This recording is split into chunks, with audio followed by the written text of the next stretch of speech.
هو الله الذي لا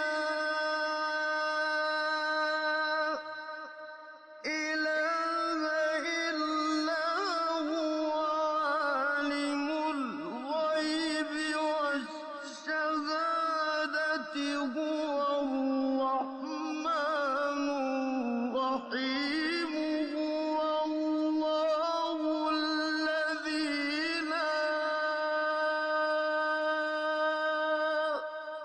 إله إلا هو الملك.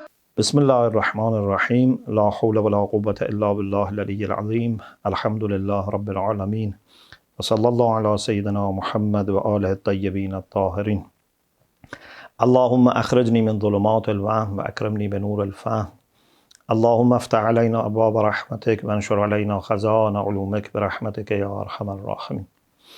Alhamdulillah, we have tawfiq to continue our study of Introduction to Islamic Mysticism by Ayatollah Mutahhari, rahmatullah alayh.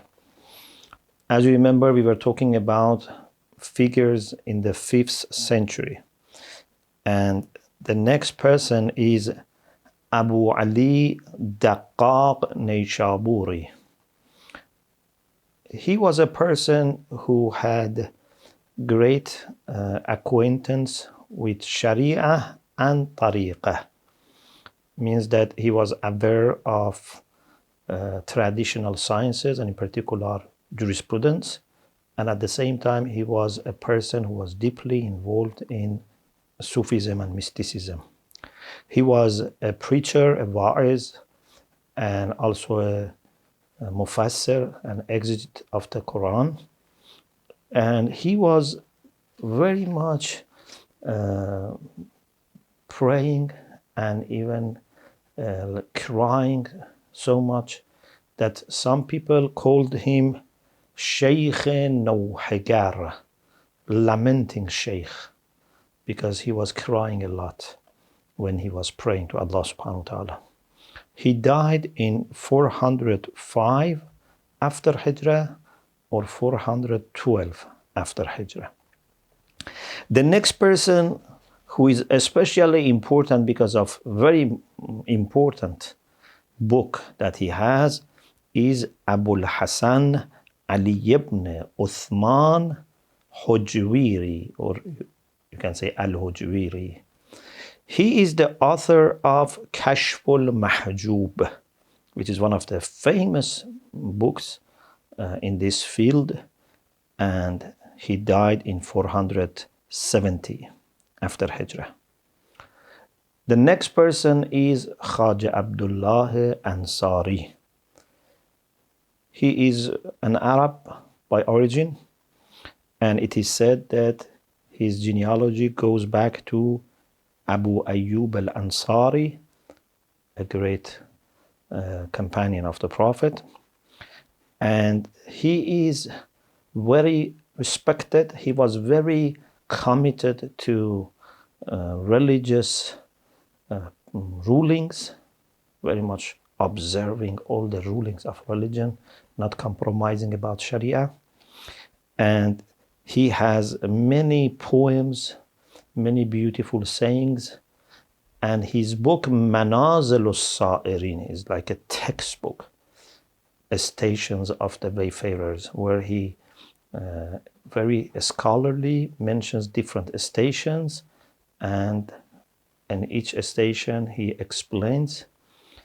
Many years ago, in 2 months of Ramadan, alhamdulillah, we had a series of 10 lectures in Stanmore on this book, and we addressed about 20 of those stations. But this book needs more work, and unfortunately I think some of those lectures are only available in audio. This is a person that is known as Pir Harat because he was born in Harat, although by origin or by ethnicity he's originally Arab, but he was born in Harat in current Afghanistan. And He died 481 after Hijrah in the same place. I would like to quote one of the things that Ayatollah Mutahhari mentions from him. He says, در طفلی پستی، در جوانی مستی، در پیری سستی، پس کی خدا پرستی. When you are a child, you are a child.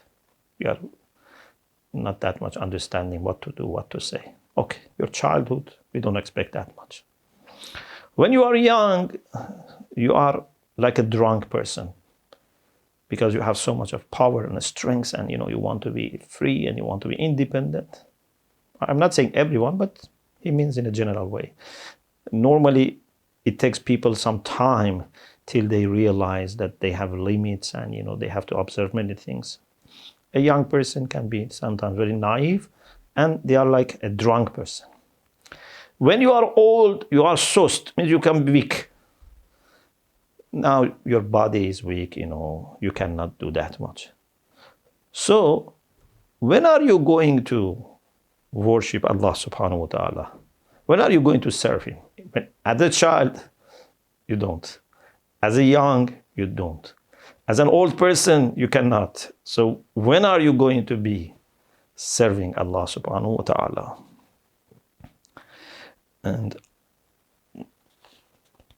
it is also interesting that he used to say that if you respond bad behavior with bad behavior, it's like having morality or temper of a dog. If you respond good with good, it's like being a donkey, to just reciprocate good with good. But if you respond bad with good, this is the akhlaq of Khwaja Abdullah al-Ansari, which is actually what the Quran teaches us. ادفع بالتي هي أحسن السيئة, with the best, with what is better or with best, repel the bad that has been done to you. The next person is Imam Abu Hamid Muhammad Ghazali from Tus. As you remember, we said Tus was a major hub of culture, scholarship, civilization, which is now near city of Mashhad, in that area. And he was a traditional scholar, very respected. He was head of Nizamiye, which was a university. One of the earliest universities was Nizamiye in Baghdad, and he was head of it. And he had very top positions in the Muslim world with respect to occupying, jobs of scholars.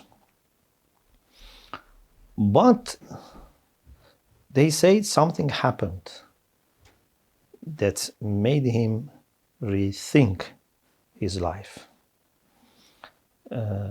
He was traveling, and their caravan was stopped by some robbers, by some thieves, and they started taking anything valuable that people had. He had his books and notes as the most valuable things. And he told the thieves, please don't take these. These are my most valuable things that I have. And if you take them, I'm finished. My life is invested in these books and notes. One of the thieves told him, don't invest your life in something that can be taken away from you. So it means that you have to internalize your knowledge. And actually, knowledge should come from within. He started deeply thinking about this, and maybe there were other things. And he left his positions, and he started contemplating and doing spiritual exercises. And after that, he never accepted any position. And after some time, started understanding things better. And he wrote Ihya Ulum al-Din after this period, which is one of the best books on akhlaq. We are not saying 100% is reliable, but has lots of beautiful ideas. And this is why Mullah Mohsen Faiz Kashani Rahmatullah Alayh summarized it, and with some modifications and additions, he compiled Mahajjatul Baydah fi Tahdhib al-Ihya, which is we used for several semesters in the House Ilmi of England for akhlaq. So Ihya Ulum al-Din is one of the most important contributions of Imam Ghazali. He is a person who is very much respected in the Muslim world and also by Orientalists. They pay lots of attention to him. He had a kind of Ash'ari approach. He was also against philosophy, and therefore it's not that we accept everything about his ideas, but there is really wealth of knowledge and experience, and one needs to read his books and benefit from them with, of course, help of scholars who can help us discern. He has a book called Maqasidul Falasifa, where he explains philosophy, especially according to Masha'in, according to Ibn Sina. But then after that, he has another book, Tahafutul Falasifa. So to be fair, he had a book on teaching philosophy, and then he has a book to show problems with philosophy. Tahafutul Falasifa means contradictions among the philosophers. And Ibn Rushd Averroes answered and replied to his book called Tahafutut Tahafut, that there are contradictions in the contradictions that Ghazali mentioned. He's a historical person anyway, and it's an interesting figure. In this way, we finished the 5th century of Islam, and inshallah we go to the 6th century.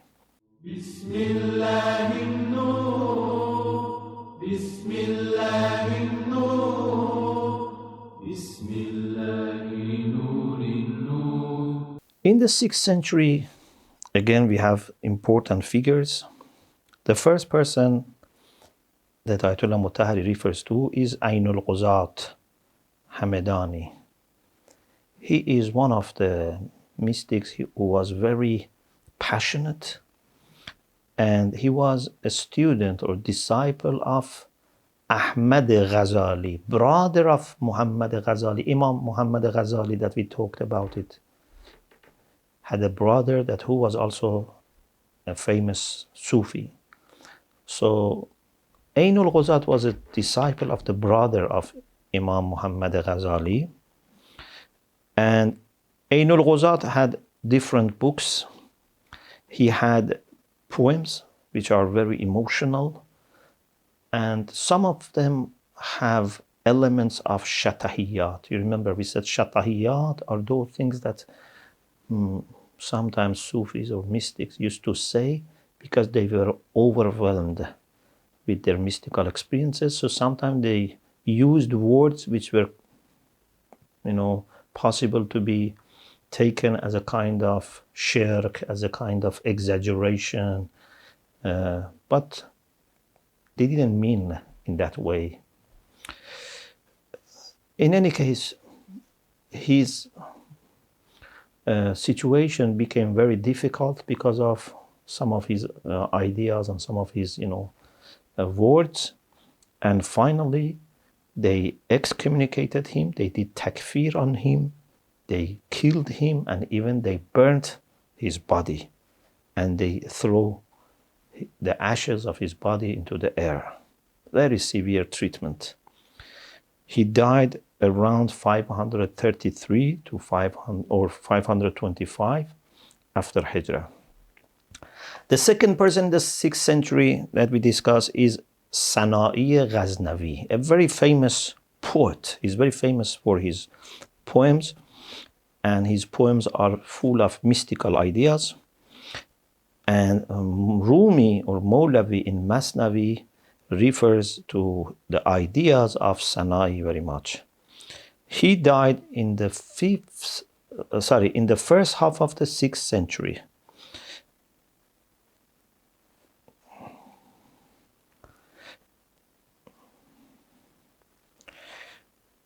The next person is Ahmed Jami, and he is also a very famous Sufi figure. His grave is in Turbat Jam.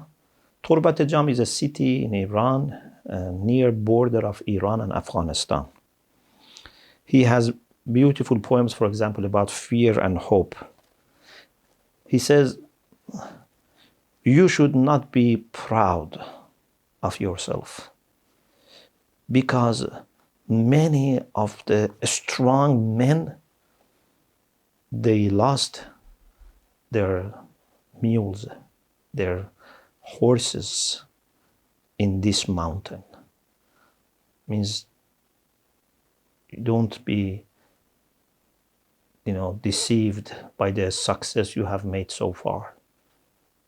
Maybe you will lose your power. Maybe you will lose the means for moving forward.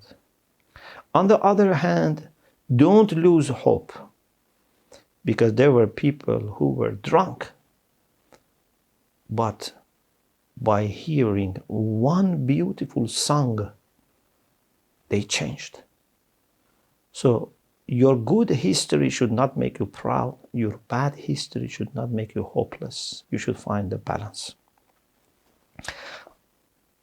Also, he was emphasizing on balance, for example, not to give everything out so that you become bankrupt, not to keep everything for yourself so that you would be miserly, to keep something for yourself and something to share with other people and find the balance.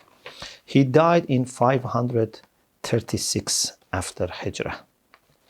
The next person who has lots of followers today in the Sufi world is Sheikh Abdul Qadir Jilani. Gilan is a province in Iran near Caspian Sea. But some people say he was not from Gilan. Maybe he was from Jil. Because Gilani, when you make it Arabicized, it becomes Jilani. So some people say maybe he's from Jil of Baghdad. Actually, his grave is now in Baghdad. And therefore, there is a discussion here. He is the one that Qadiriya order traces the genealogy back to this. And he had very ambitious ideas and quotations. He was a Hassani Sayyid, means he was a progeny of Imam Hassan. And he died in 560 or 561 after Hijrah. Of course, he's a Sunni figure, but he was at the same time a Sayyid. The next person is Sheikh Ruzbahan Baqli Shirazi. He was famous as Sheikh Shattah, means he was so much making Shattahiyat that they call him Sheikh Shattah. Some of his books are published by Orientalists recently. He died in 606 after Hijrah. So in this way, we enter the 7th century of Islam. And in this century, we have many figures. We mentioned some of them. The first person, Sheikh Najmuddin Kubra Khwarazmi, one of the most famous mystics. And many Sufi orders connect themselves to Sheikh Najmuddin Kubra. He was son-in-law and a disciple of Sheikh Ruzbahan Baqli Shirazi. He himself had many students and disciples. One of the students of Sheikh Najmuddin was father of Mawlavi. Father of Rumi was a student of Sheikh Najmuddin. He lived in Kharazm, and he was living in the time that Mongols attacked. When Mongols wanted to enter the city of Khwarazm, they sent him a message that we are happy to give you protection. You and your family can leave the city and be safe. He gave a reply. He said, I have lived among these people in the time of comfort. And now that it is the time of difficulties, I am not going to leave them. So he put on the dress of a soldier, a military, until end of his life, he tried to defend people and city from attack of the Mongols and was killed at the end. This happened in 616 after Hijrah. The next person, who is again a very famous poet as well, one of the most famous poets in Farsi literature, is Sheikh Fariduddin Attar of Nishapur. The reason they call him Attar is because he was selling Attar. Attar means perfume.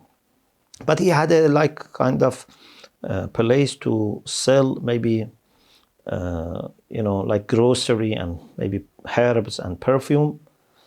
And they say he was moved by something interesting that happened to him. One day, when he was in his shop, a man, maybe an old man, went to him and said something like, are you ready to die? And he, of course, was not very much ready.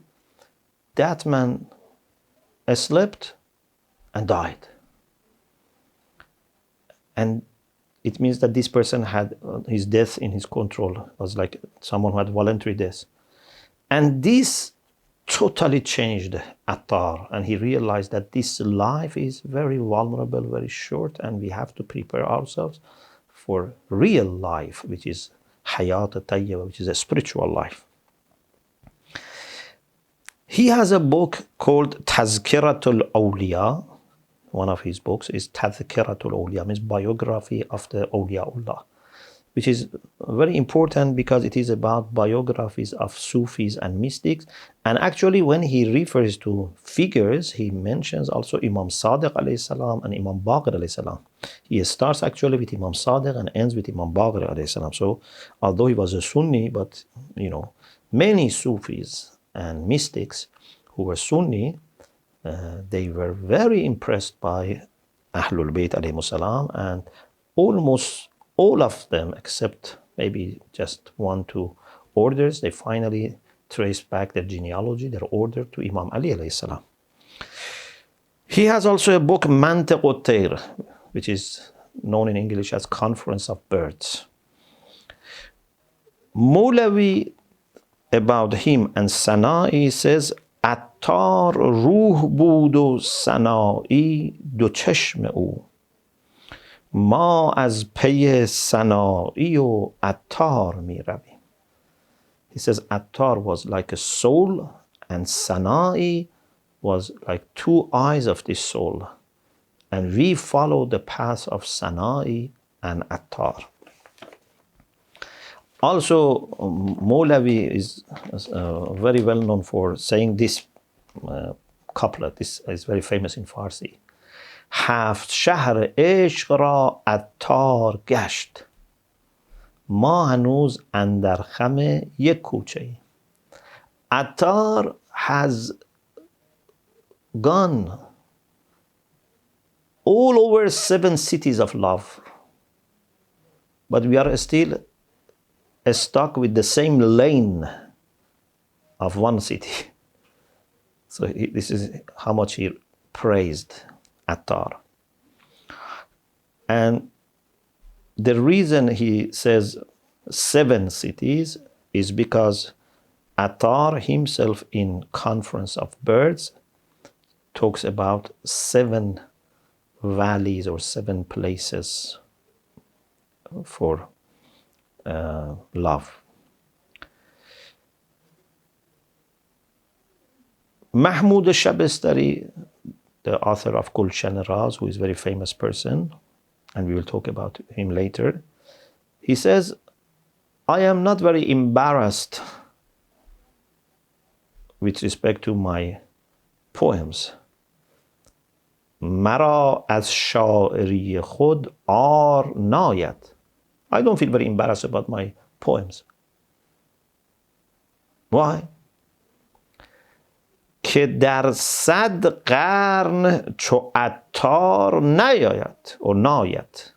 که در 100 قرن چو عطار ناید. Because don't compare me with Attar. In 100 centuries, no second Attar would come. Don't expect me to be like Attar. This shows how much they respected Attar. Attar was a student and disciple of Sheikh Majduddin Baghdadi, and also a student of Sheikh Najmuddin Kubra. He had the company of Qutbuddin Haydar, who was one of the Sufi masters of that time. And it is said that he was killed by Mongols, maybe around 626 or 628. The next person that is very important in the 7th century is Sheikh Shahabuddin Sohrawardi Zanjani. Sohraward is a place near Zanjan. Zanjan is a place in Iran. It's a province, also the name of the capital of that province. In Iran, it's northwest of Tehran. When you move towards northwestern Iran, Zanjan is after Qazvin on your way. So, this Sheikh Shahabuddin is a Sufi, is an Arif. Please remember, we have two Sheikh Shahabuddin Sohrawardi. One is the philosopher who is the founder of Hikmatul Ishraq, illuminationist philosophy. That's another person. We are talking about Sheikh Shahabuddin Sohrawardi, who is a Sufi, who is an Arif. His famous book is Awariful Ma'arif, which is a very important book on Irfan. And it is said that he is a progeny of the first Caliph Abu Bakr. He used to go to Mecca and Medina a lot for ziyarah. He met Abdul Qadir Jilani that we talked about. And one of his students was Sa'di, famous Iranian poet of Shiraz who has Gulistan and Bustan. Sa'di himself says, Mara Sheikh Danay Murshid Shahab Do Andarz Farmud Bar Ruy Ab. He says, my master who was knowledgeable, Sheikh Shahabuddin, on the water gave me 2 pieces of advice. Maybe meaning that while he was walking on water, because some Sufis, they have this reputation that they were able to walk on the water. So he says, he gave me 2 pieces of advice. Yeki inke dar nafs khudbin mabash. One advice, actually it's a very beautiful pieces of advice. When it comes to your own self, don't be khudbin, means someone who just can look at himself. Don't be admiring yourself. دیگران که در جمع بدبین مباش. But when you are among people, don't be suspicious. So don't be very much praising and admiring yourself, and don't be suspicious of other people. So this is very beautiful advice that he says my master gave me. Sohrawardi, the one that was Arif, died around 632 after Hijrah. The next person, which would be the last person for today, is Ibn al-Farid Misri, the Egyptian. Ibn al-Farid is considered as one of the first rank mystics. He has Arabic poems about Irfan, which are very highly regarded, and some people, consider it like Hafiz for Arabic language. Hafiz is a very important, great mystical poet, and his poems are very important, translated into many, many languages. Ibn al-Farid is considered like a counterpart for Hafiz in Arabic language. His divan, his collection of the poems, has been many times published and has many commentaries by scholars.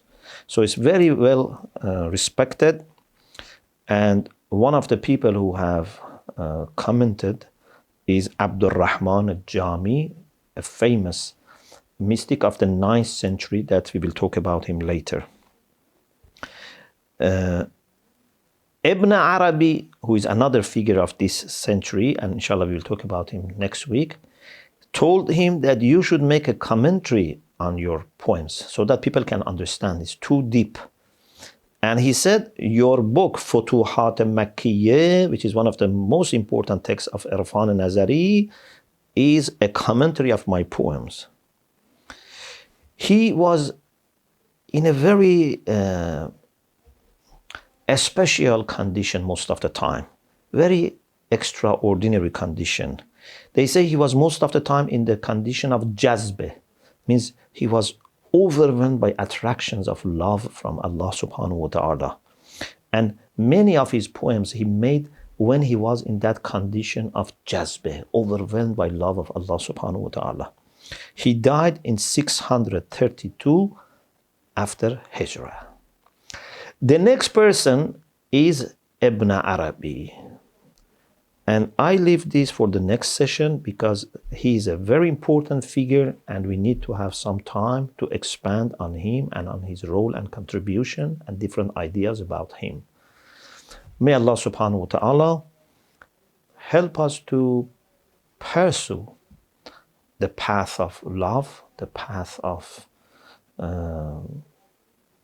beautiful spiritual connections with him, and learn from everything positive, everything beautiful that have been left for us by these great figures.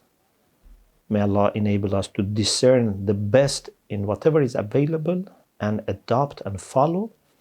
May Allah send His salutation to the Prophet and Ahlul Bayt and to our true scholars who have enlightened us and have been our guides in this path. Alhamdulillah Rabbil Alameen.